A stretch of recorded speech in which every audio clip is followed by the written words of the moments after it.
Work is something we rarely question. Most of us complain about long hours, low pay, or difficult bosses. We talk about stress, burnout, unfair expectations, but we rarely stop to ask a deeper question. What would you be willing to endure just to survive? Because long before modern labor laws, before safety standards, before the idea of human rights at work ever existed, people did jobs that most of us today would refuse no matter how much money was offered. Jobs that damaged the body, jobs that haunted the mind, jobs that could kill you quietly or suddenly. And yet, these were not rare exceptions. They were normal. They were necessary. They were how societies functioned. Let me ask you to imagine something. Imagine waking up every day knowing that your job might poison you, or that a single mistake could cost you your life, or that what you do for a living will make others avoid you, despise you, or fear you. You don't do it because you want to. You do it because there is no alternative. That was the reality for millions of people throughout history. This video is not about heroes or kings. It is not about inventors or conquerors. It is about ordinary people whose names were never recorded, who took on the most disturbing, dangerous, and degrading jobs imaginable. And without them, the world as we know it would not have existed.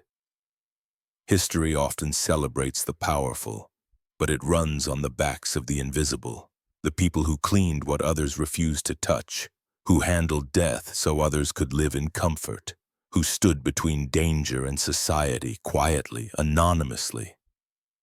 Many of these professions sound almost unreal today, so unreal that if someone described them to you casually, you might think they were joking.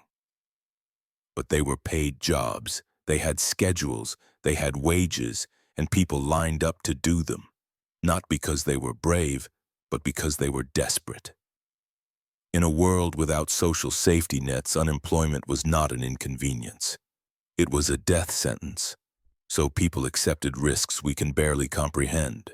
They worked underground, surrounded by toxic gases. They tested substances that no one understood. They handled corpses, waste, disease, and poison with bare hands. And society looked away, because as long as the job was done, it didn't matter who did it. This is the uncomfortable truth behind many historical professions. Progress has always demanded sacrifice, but the sacrifice was rarely shared equally. Some people lived clean, safe lives. Others absorbed the filth, danger, and pain required to maintain them. And the most unsettling part? Many of these jobs were not considered cruel at the time. They were simply practical, necessary evils. Or worse, they weren't seen as evil at all. They were just work. As we move through this video, we will travel across centuries and continents to explore some of the strangest jobs ever created by human society, jobs that exposed people to disease, to violence, to slow, invisible death. Jobs that no amount of money today could convince most of us to try. And yet, for the people who did them, money was not the point. Survival was. We will ask difficult questions. Why did these jobs exist? Who was expected to do them? And why were certain lives considered expendable? But this is not a video meant to shock for the sake of shock. It is meant to remember. Because history has a habit of forgetting the people who suffered quietly, the ones who didn't leave behind monuments, the ones who didn't write memoirs, the ones whose contribution was measured only by the fact that society kept functioning. If you are watching this comfortably, in a clean room, with safe air, clean water, and a job that won't kill you tomorrow, then you are already benefiting from centuries of invisible labor. Labor that came at an unimaginable cost. So tonight, we slow down. We listen. We imagine what it meant to wake up each day knowing your work could destroy you, and doing it anyway. Because these are not just strange jobs. They are reminders of how fragile dignity has always been, and how easily it can be taken away when survival is at stake. Our first story begins not in a battlefield or a palace, but on a quiet street before sunrise. A job so strange that today it feels almost absurd, yet once, entire cities depended on it. A job whose only purpose was to make sure others could go to work, even if it meant standing alone in the dark. The job that existed before alarm clocks, the knocker-up. Imagine a city before dawn. The streets are empty. The air is cold and still. Gas lamps flicker weakly, struggling against the darkness. There are no engines, no electric hum, no glowing windows filled with screens. Most of the city is asleep, but one person is already awake. He walks slowly along the street, step by measured step, carrying a long wooden pole. Sometimes the end of the pole is wrapped in cloth, sometimes it is bare wood worn smooth by years of use. He stops beneath a window, looks up, and taps, tap, tap, tap, not too hard, not too soft, just enough to wake the person inside. This man is not a night watchman. He is not a servant. He is not a beggar. This is his job. He is paid to wake people up. To understand why this job existed, you have to forget something we now consider essential. Precise time. Today, time controls everything. Clocks tell us when to wake, work, eat, rest, and sleep. But for most of human history, time was approximate. People lived by sunlight, by bells, by habit. That worked until factories appeared. During the Industrial Revolution, cities changed faster than people could adapt. Factories demanded punctuality. Workers had to arrive at exact hours. Being late meant losing wages or losing your job entirely, and yet alarm clocks were rare, expensive, or unreliable. So society created a solution, not a machine, a person. Knocker-ups were hired by individuals or entire streets. Each client paid a small fee, weekly or monthly. In return, the knocker-up promised one thing: you will wake up on time. Every morning, the knocker-up followed the same route. He memorized which window belonged to whom. Who needed to wake at 4, who at 5, who slept heavily, who didn't. Some knocker-ups used long sticks. Others used pea shooters, firing dried peas at glass windows to make a sharp, unmistakable sound. But the most important part of the job was this: they did not leave until they were sure the person was awake. A knock was not enough. The knocker-up waited, watching the window, listening. Only when a curtain moved or a light appeared did he move on, because if someone overslept, the blame fell on him. This job carried a strange kind of power. For factory workers, missing work was not a minor problem. It could mean hunger, eviction, destitution. So they trusted their survival to someone standing outside their window in the dark. The knocker-up knew intimate details of people's lives: who argued late into the night, who drank too much, who worked themselves into exhaustion. He saw the city before it woke up. And despite how strange the job sounds today, knocker-ups were respected. A reliable knocker-up was valuable. An unreliable one did not last long. There is a quiet irony in this profession. The knocker-up had to wake up earlier than everyone else. He could not hire another knocker-up to wake him. If he overslept, dozens of people might lose their jobs. So he relied on habit, instinct, or crude timepieces. Some slept lightly. Some barely slept at all. In a city full of sleepers, someone had to remain alert, and that burden belonged to him. The job was not harmless. Walking alone through dark streets was risky. Drunks, thieves, angry residents. Not everyone appreciated being woken up. There are records of knocker-ups being threatened, chased, or attacked.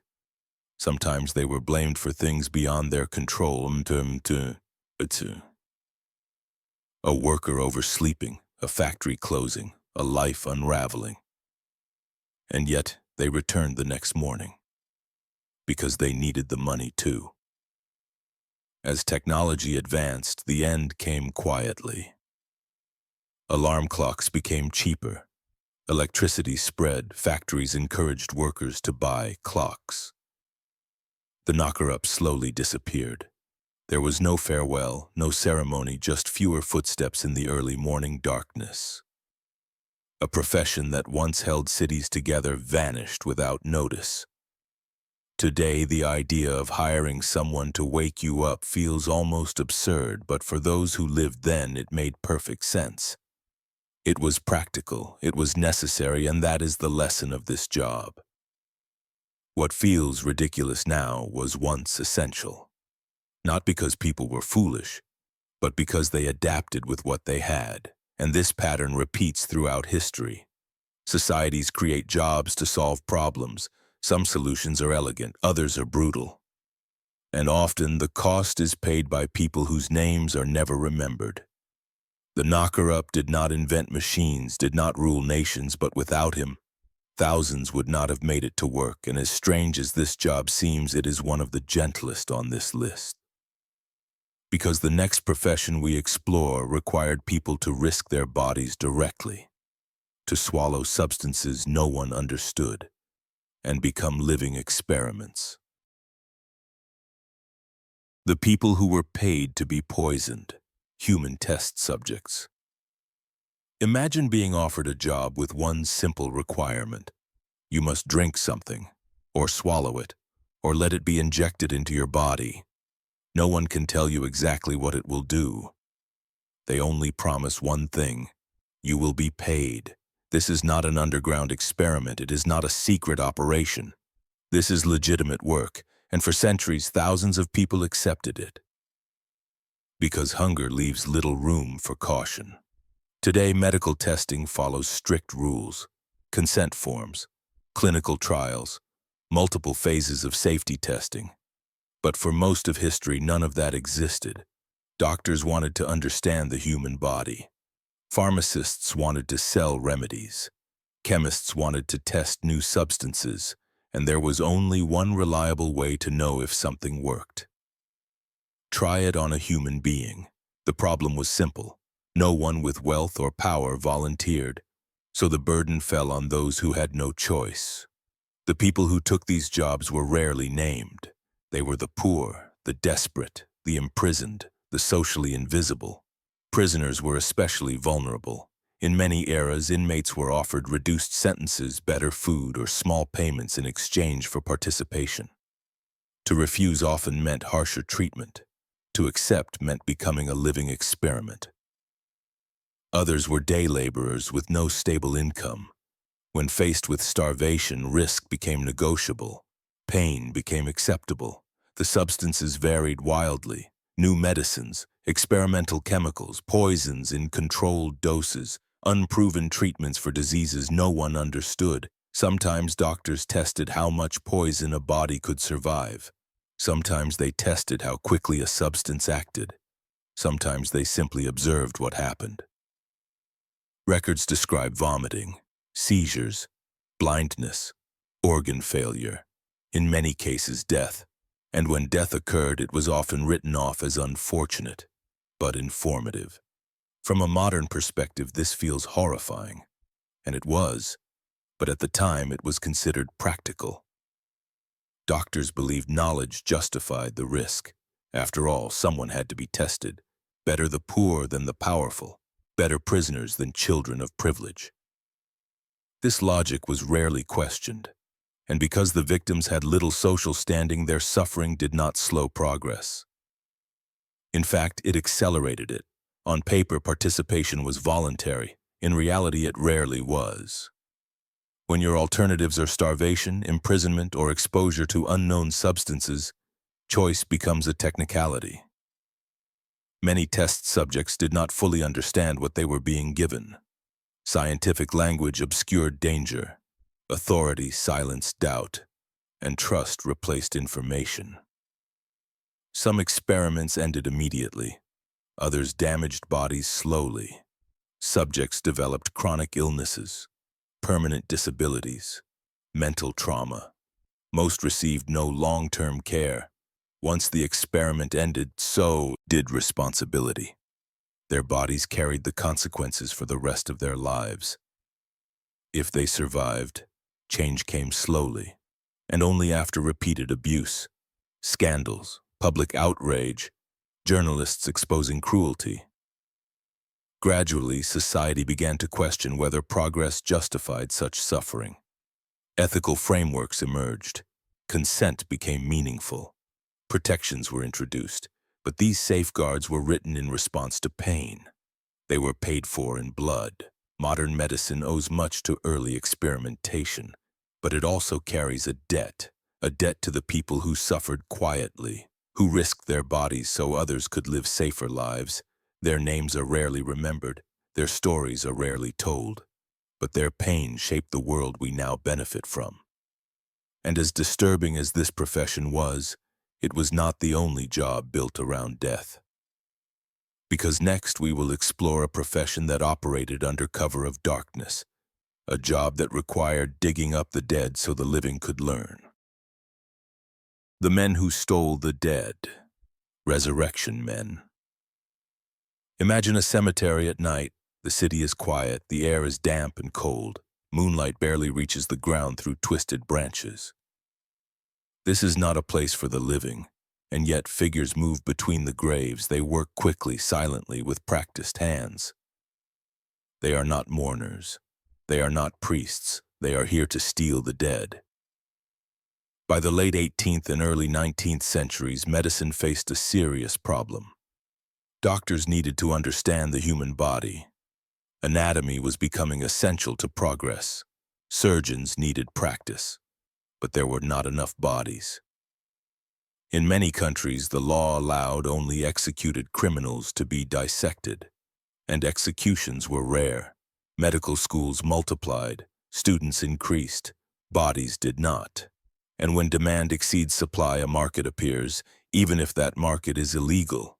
Thus emerged the resurrection men, grave robbers who supplied medical schools with fresh corpses. They did not dig deep graves. They worked fast. A coffin was opened. The body was removed. Clothes and valuables were left behind. Stealing the body itself was often not illegal. Only stealing property was. The law had not anticipated this. And the resurrection men exploited the gap. These men were rarely educated. They came from the poorest layers of society. Dock workers, laborers, former criminals. They were strong, unafraid of filth, desperate. The work paid well. One body could earn more than weeks of honest labor. But the cost was constant fear. Fear of being caught. Fear of angry families. Fear of violence. Cemeteries became battlegrounds. Families guarded fresh graves. Watchmen were hired. Iron cages called mort safes were placed over burial sites. Some cemeteries installed traps. Still, resurrection men returned. Because the demand never stopped. When caught, punishment could be brutal. Mobs beat grave robbers to death. Courts sentenced them harshly. And yet the work continued. Because the money was too good. As competition increased, some resurrection men went further. They stopped waiting for the dead, they created them. The most infamous case involved William Burke and William Hare in Scotland. They murdered people specifically to sell their bodies to anatomists. The line between grave robbing and serial killing disappeared. Public outrage exploded. Suddenly, what had been quietly tolerated became impossible to ignore. Here lies the deepest irony. Medical progress depended on these bodies. Doctors knew where they came from. Universities paid without asking questions. Yet society condemned the men who supplied them. The resurrection men were hated, despised, but they existed because they were needed. They did the work others benefited from, but refused to acknowledge. Eventually, laws changed. Governments legalized body donation. Unclaimed bodies could be used for study. The black market collapsed. Grave robbing faded, but the damage was done. Trust between communities and medicine had been shattered, and the dead had not rested in peace. The resurrection men are easy to villainize. They worked in darkness. They profited from death. But they were also products of their time, created by demand, sustained by hypocrisy. They remind us that progress often hides uncomfortable truths, that the advancement of knowledge has sometimes required moral compromise, and that when society refuses to face its needs honestly, someone else will meet them, no matter the cost. And as disturbing as stealing the dead may be, the next profession required people to work not with corpses, but with something many found even harder to face: human waste, every night, in complete darkness. The men who worked where no one wanted to look, gong farmers. Imagine a city after nightfall. The streets are quiet, windows are dark, the smell of smoke and damp stone hangs in the air. Beneath the surface, below the houses, the taverns, the marketplaces, another world exists. A world of pits, tunnels, and chambers filled with human waste. And in this world, men are working. Not by choice, by necessity. They are known as gong farmers. Before modern plumbing, cities had a serious problem. There were no underground sewage systems, no flushing toilets, no treatment plants. Human waste had to go somewhere. So cities relied on cesspits, deep holes dug beneath homes, streets, and courtyards. These pits filled slowly, silently, dangerously. When they overflowed, disease followed. Someone had to empty them, and almost no one wanted that job. Gong farmers worked at night, not for mystery, but to avoid the public. They descended into cesspits using ladders and ropes, often wearing little more than basic clothing. There were no masks, no gloves, no protection, only shovels, buckets, and bare hands. They scooped waste into containers and hauled it out in the darkness. The work was exhausting, filthy, relentless, and deadly. The smell was overwhelming, but smell was the least of the danger. Cesspits released toxic gases, methane, hydrogen sulfide, capable of killing a man in minutes. Many gong farmers suffocated silently, collapsed into the pit, and were never seen again. Others contracted diseases, skin infections, parasites, chronic illness. There was no compensation, no medical care. If a gong farmer died, another desperate man replaced him. Despite the danger, gong farmers were paid well, very well. In some cities, they earned more than skilled craftsmen. This created a grim paradox. The filthiest job was one of the most profitable, but money came at a cost. Gong farmers were shunned by society. People avoided them, insulted them, refused them entry into taverns. They were necessary but never welcome. Cities depended on gong farmers to function. Without them, waste overflowed.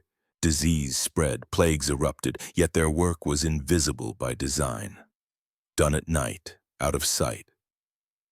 So the illusion of cleanliness could remain intact. The city stayed civilized because someone else handled what civilization produced.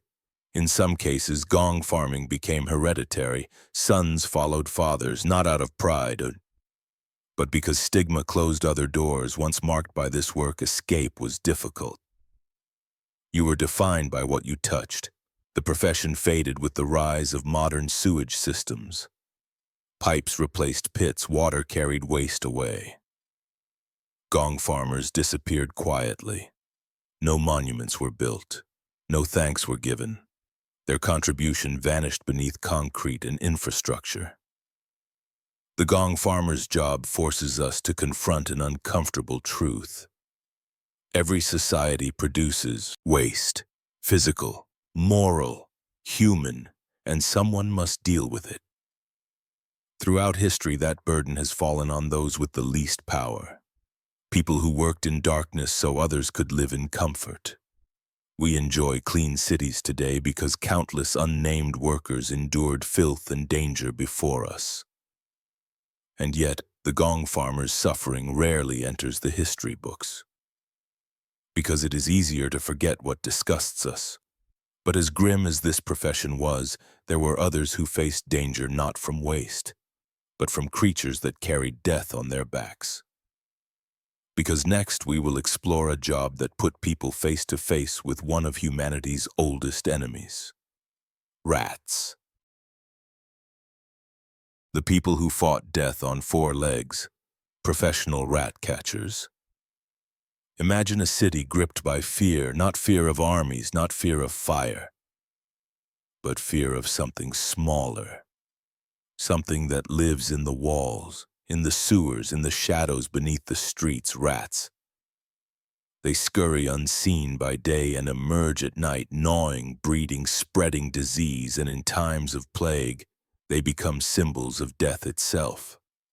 In this world, one profession stood between cities and catastrophe: the professional rat catcher. Before modern sanitation, cities were ideal habitats for rats. Food waste lay openly in streets, houses were poorly sealed. Sewers, where they existed at all, were primitive. Rats thrived. And with them came disease, the Black Death, typhus, plague after plague that wiped out entire populations. People did not understand bacteria or transmission, but they noticed one thing: where rats went, death followed. So they hunted the rats, relentlessly. Rat catchers were hired by cities, landlords, and private households. Some worked independently, others were contracted during outbreaks. Their tools were simple: traps, poisons, dogs, bare hands. There was no protective equipment. Every bite risked infection. Every scratch carried danger. But when plague threatened, caution mattered less than speed. Despite their importance, rat catchers were rarely respected. They were associated with filth, with disease, with death. People needed them, but did not want to be near them. Many lived on the margins of society, moving constantly, never settling.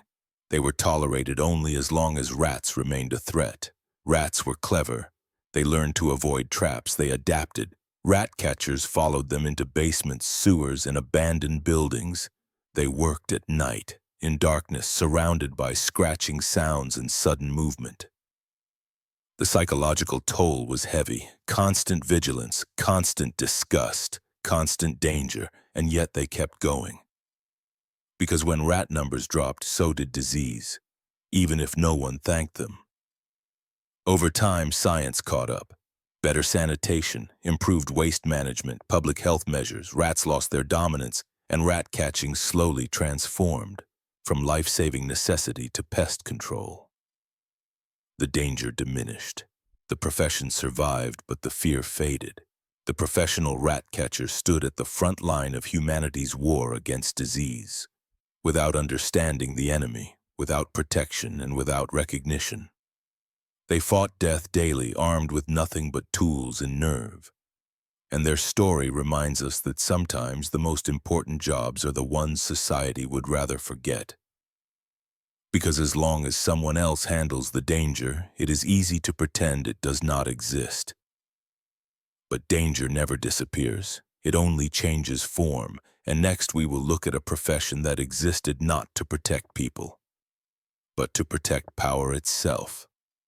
A job where children were punished for crimes they did not commit. The child who was punished for someone else's crimes, the whipping boy. Imagine being a child in a royal palace. Your clothes are fine. Your food is plentiful. You sleep under a solid roof surrounded by luxury.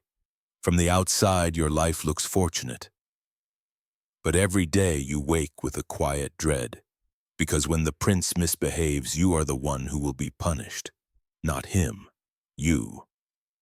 In many monarchies, especially in medieval and early modern Europe, the royal heir was considered sacred. The future king could not be beaten, could not be physically punished, could not be humiliated. Touching him was unthinkable. And yet, children are children. Princes lied. They disobeyed. They acted cruelly or recklessly. So educators faced a dilemma. How do you discipline someone who cannot be disciplined? The solution they invented was simple and deeply disturbing. They punished someone else. The whipping boy was usually a child of similar age to the prince, often from a noble or semi-noble family, important enough to be educated alongside royalty, but expendable enough to be hurt. His job was to live with the prince, study with him, play with him, and suffer for him. When the prince broke rules, the whipping boy was beaten in his place. The idea was psychological. The prince, it was believed, would feel guilt watching his friend suffer. Pain would be transferred through empathy. At least that was the theory. For the whipping boy, childhood was lived in fear. He never knew what punishment awaited him. Not because of his own actions, but because of someone else's. A bad mood, a careless mistake, a moment of defiance by the prince, and the lash would fall. Again and again, he had no control, no escape. In some cases, princes were deeply affected.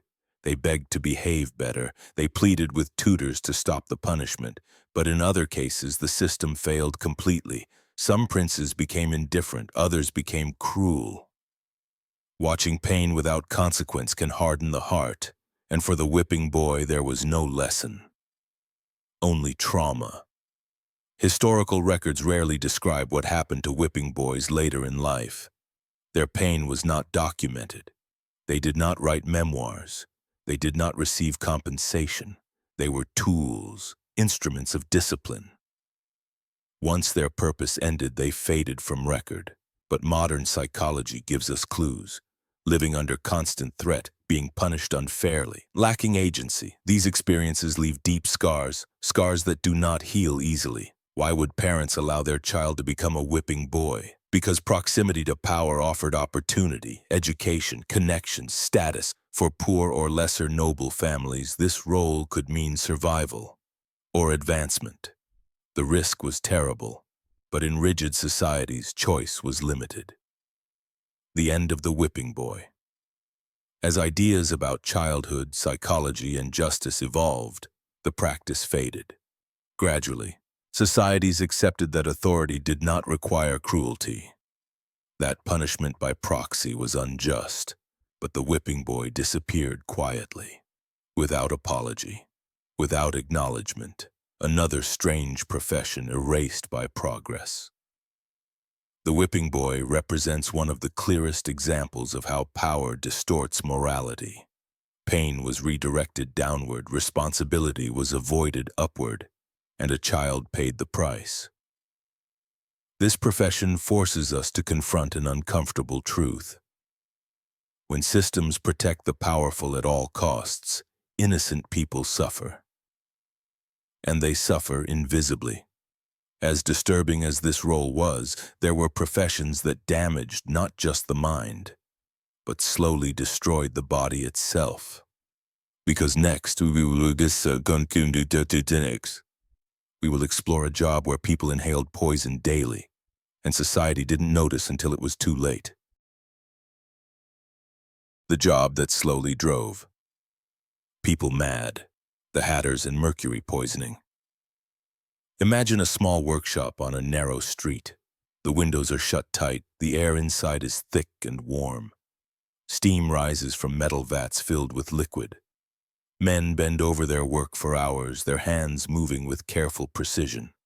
They shape felt, they press it, they smooth it into elegant hats worn by gentlemen and nobles. From the outside, this looks like respectable work, clean, skilled, crafted. But inside those vats is a silent poison, and the men inhaling it every day do not yet know what it is slowly doing to their minds.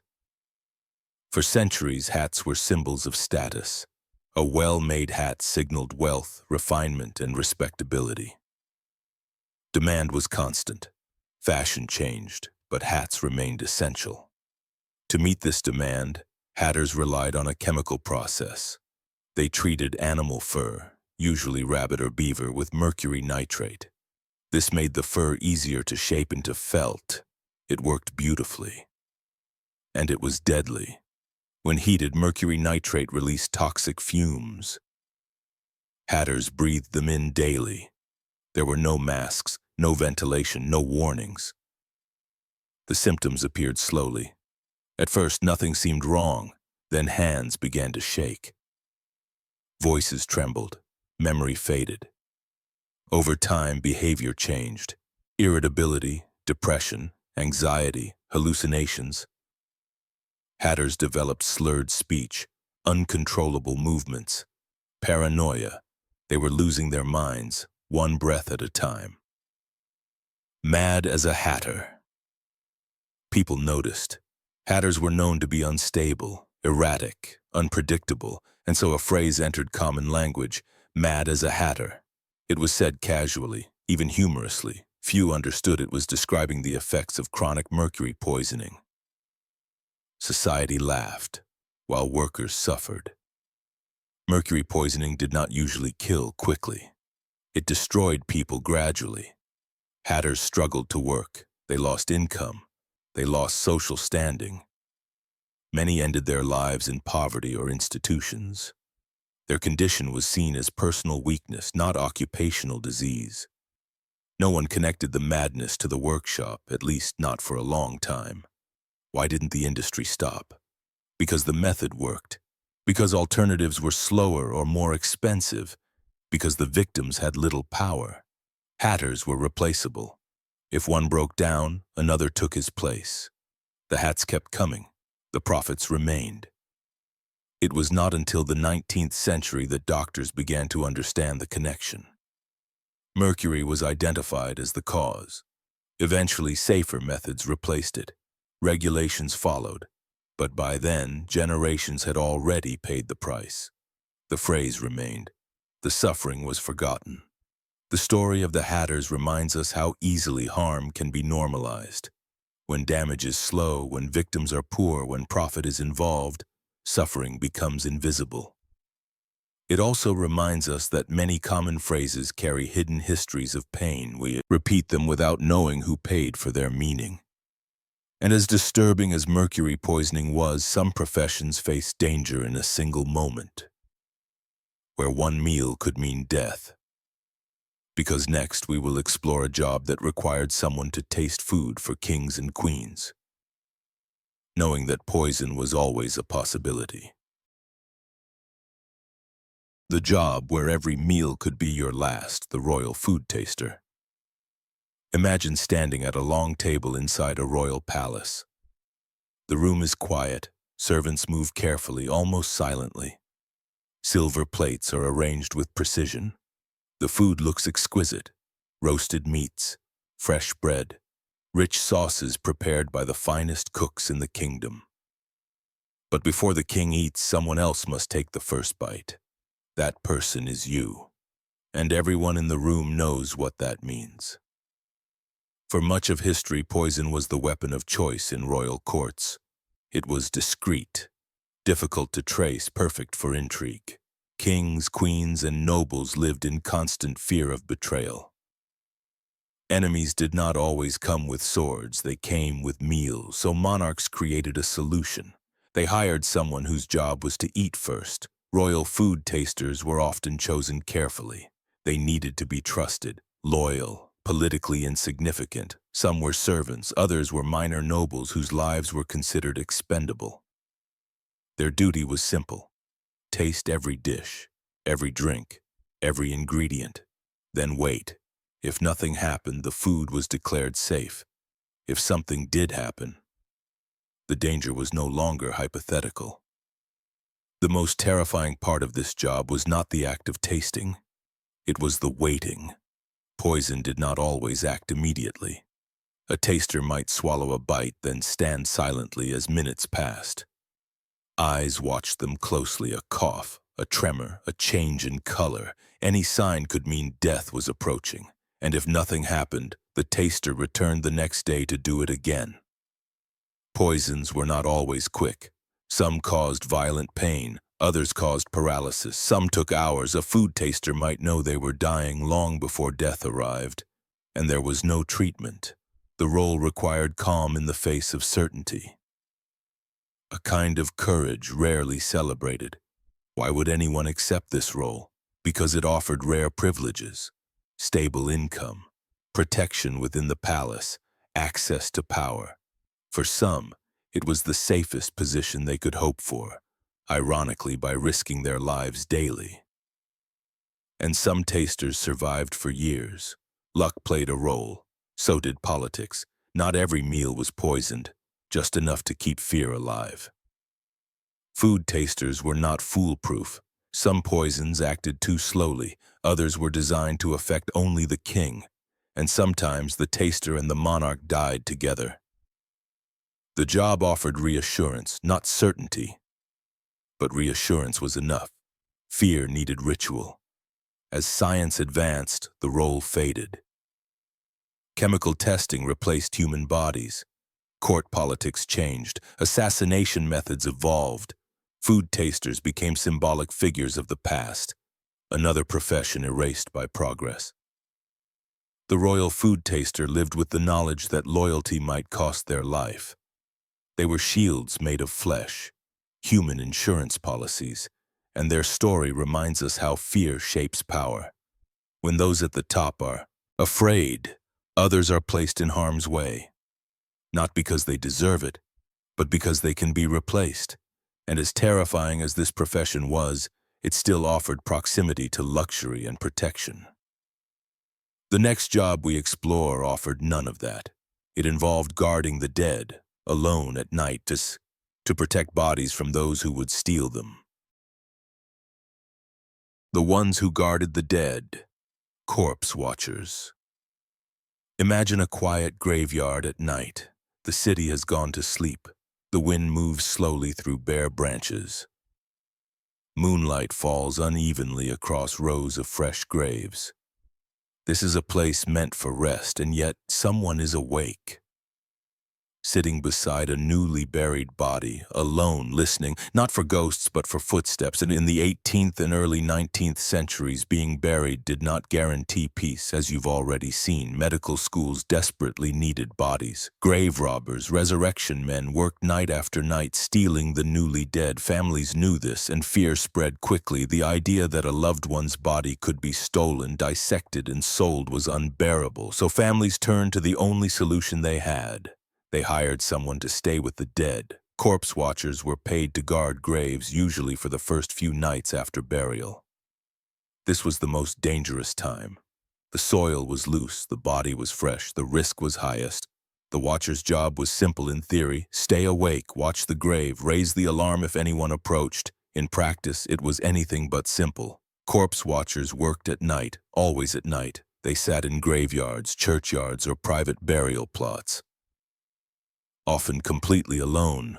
No weapons, no protection, just darkness, silence, and the knowledge that if someone came, they might be violent. Grave robbers were not gentle men. They carried tools, they worked quickly, and they did not want witnesses. This job was as much mental as it was physical. Imagine sitting for hours beside a grave, listening to every sound, every movement of the wind, every rustle of leaves. Your mind fills the silence. Fear becomes constant. Some watchers reported hallucinations, whispers, movement where there was none. Not because the dead were restless, but because the human mind is not meant to endure such isolation. When grave robbers did appear, the danger was immediate. A corpse watcher might shout, blow a horn, run for help, or they might be attacked. There are accounts of watchers being beaten, threatened, even killed. The job paid well, but only because the risk was understood. This was not work for the faint-hearted. Corpse watchers were often men on the margins of society. Laborers, former soldiers, the poor, people who needed money and had few options. Sometimes family members took shifts themselves. A father guarding his child's grave, a brother guarding a sister. Grief mixed with fear and exhaustion. To support corpse watchers, communities developed tools. Iron cages called mort safes were placed over graves. Heavy stones locked coffins, but even with these, human presence was considered essential. Someone had to be there, watching, waiting. The end of the corpse watcher. As laws changed and body donation became legal, the need for corpse watchers faded. Grave robbing declined. Medical schools found legitimate sources. The dead were finally allowed to rest, And the corpse watcher disappeared quietly. No recognition, no gratitude, another profession erased by progress. The corpse watcher existed because society could not face its contradictions. Doctors needed bodies. Families wanted dignity. The law lagged behind reality, so individuals paid the price. They sat alone in the dark, guarding silence, protecting those who could no longer protect themselves. This job reminds us that respect for the dead is not automatic. It has been fought for, paid for, protected by people whose names we will never know. And as grim as this work was, there were professions even lower in society's eyes. Jobs that involved crawling through filth, rivers, and waste, searching for anything of value. Because the final profession we explore takes us beneath the city itself. The ones who survived by searching through filth, scavengers, toadsmen, and toshers. Imagine standing at the edge of a river before sunrise. The water is dark, thick, slow-moving.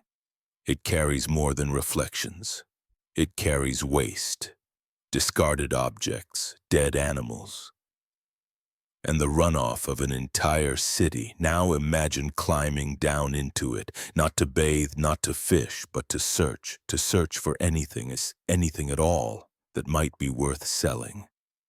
This was not desperation in theory. This was survival in practice. In the great cities of the past, London, Paris, Rome, everything flowed downward, waste, refuse, broken objects, and beneath the streets entire underground worlds formed. Sewers, riverbanks, drainage tunnels, these were not empty. They were workplaces. Scavengers were people who lived at the absolute bottom of society, the unemployed, orphans, widows, former prisoners, anyone who had been pushed out of regular labor. They made a living by collecting what others threw away. Bones, scrap metal, cloth, coal fragments, lost coins. Nothing was too small, nothing was too dirty, because anything could be sold. In Victorian London, a specific group became known as toshers.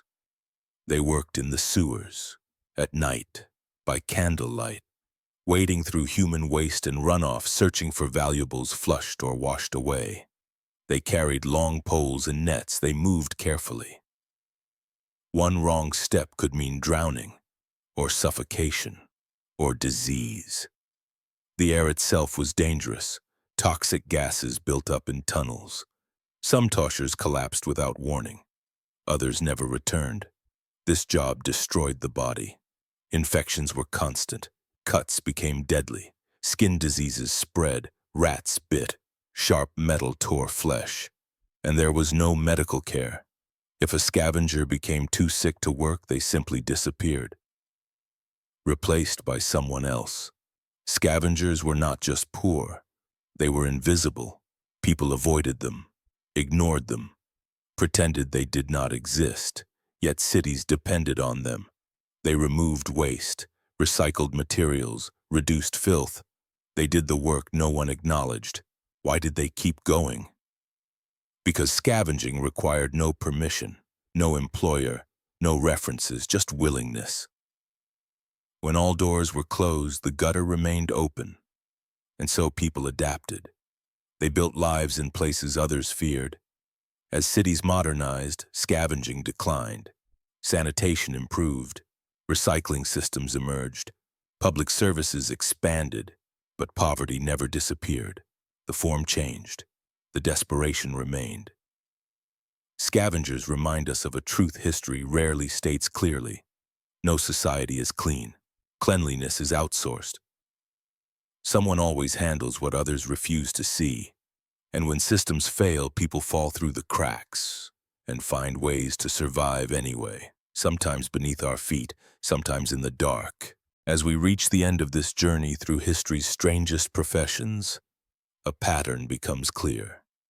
These jobs were not created by madness, they were created by necessity.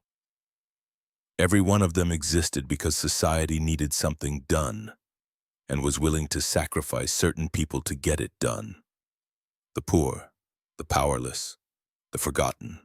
Progress has improved our lives, but it was built on labor most of us would never accept. And the next time we look back at history with disbelief, it's worth remembering. These people were not foolish. They were surviving, and in many ways they carried the weight of civilization on their backs. Quietly, in the dark. As this journey comes to an end, it's worth sitting quietly for a moment, not to remember the shock, not to remember the disgust, but to think about what all these jobs have in common. They were strange. They were dangerous. They were often humiliating, but they were not accidents. They existed because society needed them.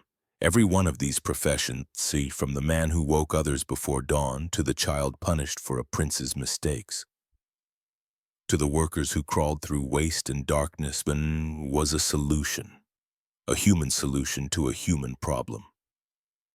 Before machines, before laws, before safety, the answer to almost every problem was the same: someone else will do it. And throughout history, someone else usually meant those with the least power to refuse. The poor, the desperate, the invisible. These people did not choose danger because they loved risk. They chose it because survival leaves very little room for dignity. When we look back at these professions, it's easy to ask, how could anyone accept this? But that question comes from a place of comfort, from a world with labor protections, from a world with alternatives. For most of history, there were none. If you didn't work, you didn't eat. If you didn't eat, you died. And so people adapted. They swallowed fear, they swallowed poison, they swallowed humiliation, and they called it work. What history rarely tells us is how much of civilization was built by people who never appeared in textbooks. The streets stayed clean because someone handled the waste. The sick were treated because someone tested the medicine. Kings slept safely because someone else tasted the danger first. Progress did not rise evenly. It rose on uneven ground, supported by lives bent under weight they did not choose. And yet these people were not celebrated. They were avoided, mocked, forgotten. Society depended on them, but never wanted to see them. That pattern is not unique to the past. Even today, there are jobs we rely on but prefer not to think about. Work that happens at night, work that happens underground, work that happens far away from clean offices and bright screens. The difference is not that danger has disappeared. It's that it has been pushed out of sight. History teaches us that when a society grows more comfortable, it often grows more forgetful. We forget what it took to get here. We forget the human cost. And when we forget, we risk repeating the same patterns, just with different names and different tools. This is why these strange jobs matter. Not because they are bizarre, but because they reveal something honest. They show us how quickly morality bends when necessity speaks louder than compassion. They show us how systems protect themselves by shifting harm downward. And they remind us that dignity is fragile. It exists only when people are allowed to say no. As we leave these stories behind, it's tempting to feel relieved. Relieved that we don't live in that world anymore. But perhaps a better response is gratitude. Gratitude for protections earned through suffering. Gratitude for people whose pain became the reason laws exist. Gratitude for the fact that today fewer lives must be broken for society to function. And perhaps a quiet responsibility. To notice the people whose labor still happens in shadows. To question systems that treat suffering as acceptable. To remember that history is not just something behind us. It is something we are constantly creating. One decision at a time.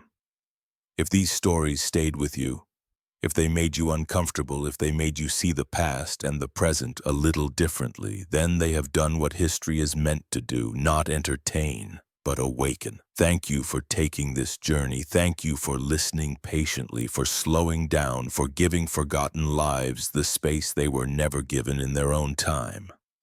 If you choose to continue exploring these strange pages of history, there are many more waiting to be turned. Because the past is not quiet, it is always speaking, and sometimes it is asking us to do better.